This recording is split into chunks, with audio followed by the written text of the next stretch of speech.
Hi everyone, in this tutorial I'll show you how to send Bitcoin from Cash App for the very first time. If you're new to cryptocurrency, don't worry. I'll guide you step by step. First, open the Cash App on your phone and tap the money icon at the bottom left corner.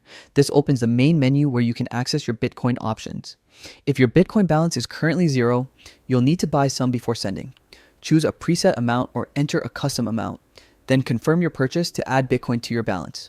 Once you have Bitcoin available, it's time to send. You can enter the amount you want to send in either US dollars or Bitcoin, whichever you prefer. Next, enter the recipient's details. You can send it using their name, cash tag, or Bitcoin address. If you're using a Bitcoin address, always copy and paste it to avoid typing errors. Now, you'll see 3 different sending speed options. Rush usually delivers in about 2 hours for a small fee. Priority is faster, but slightly more expensive. And Standard is free, but may take up to 24 hours. Choose the one that fits your needs. Before confirming, double check everything: the amount, recipient information, and sending speed. Once you're sure everything looks right, tap Done to send your Bitcoin. And that's it. You've successfully sent Bitcoin using Cash App. Thanks for watching, and I'll see you in the next tutorial.